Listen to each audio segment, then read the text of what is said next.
Yeah, we're delighted to be playing Europe next week, obviously. I thought the lads did particularly well last year to win the Cup and get promoted. But we're delighted from the club. It's part of a bigger Fingal project, a soccer development plan we have for Fingal, but we're delighted where it's at right now.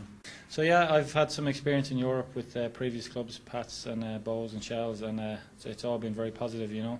And obviously it's a huge incentive for coming back here, because obviously you have to be playing at the elite Premier League, if you like, in England if you want to be involved in European football. So it's a huge carrot, like, to come back here and have them games. And obviously next week is going to be a massive task for the boys, like. But you know, if we'll be well organised. I know Liam has been very professional about it so far. I know Davy Campbell's been doing plenty of scouting, and he's got a lot of reports on Maritimo. So, but to be fair, that hasn't even been mentioned yet among the players anyway, because all the focus on tomorrow night at Bray and getting a massive 3 points, you know, because this year the league is just so wide open. I've never known it to be so close. So, you know, as I said, we'll focus on tomorrow night, and then the European thing, as I said, it's a huge thing to be involved in. So we look forward to that then next week.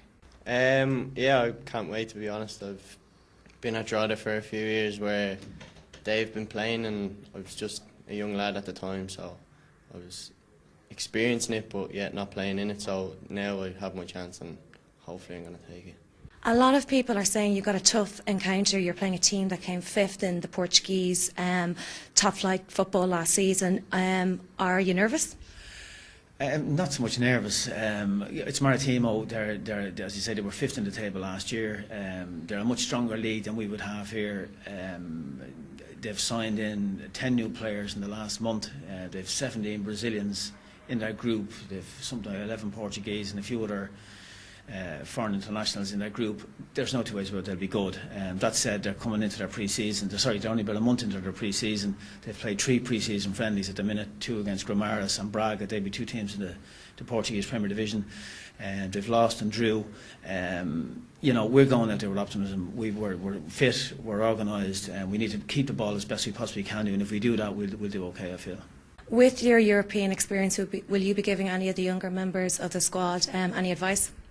I'd like to think so, yeah. I mean, I'd imagine that's one of the reasons Liam assigned me, because I have that experience and I've played under some very good managers in England, and hopefully I can help the players. Even the first few days on the training ground, I think I've helped a few of the young lads. I'd like to think I have anyway, just with communication and just passing on a bit of experience. So next week I'm sure there'll be a few nerves in Maritimo, and it'll be up to myself and the likes of myself, Glenn Crowe, Alan Kirby, lads who played in big games. Shawnee Marr, hopefully he's been a massive loss to the team with his injury, so hopefully he'll be back. Gary O'Neill, very experienced players. Again, they've all got European football, so not just myself. If these boys can get back, it can only help the younger players, because you know it can be a bit daunting playing in these big stadiums, and you know, European opposition, the heat, lots of factors. So anything we can pass on will be good. We've got Bray tomorrow night, and we've just been focusing on that, and we've just stuck to our normal schedule, like, and throughout the week, and just finished training today. So looking forward to the game tomorrow night. When are you going over to Madeira? I think we're flying out on Sunday. The game will be on Thursday, so I think the game's at altitude, kind of. So we're going out to acclimatise to the heat and get used to the height and that, whatever. So. The return leg is in Dalymount. Do you think it's important for Irish soccer fans to come out and support Irish teams in Europe? Most definitely. With respect to Bohemians and Dundalk and Shamrock Rovers, most for sure I'll be supporting all those teams. I'd love them all to get to a round or 2 in Europe. It's good for our coefficient, it's good for our league, it's good for our sponsors, it's good for across the board soccer in the country. So it's important, I feel, that everybody, no matter who it is, no matter what rivalry you have with whoever, you go and support whoever it is, because we're representing the league, and that's what's most important at this stage.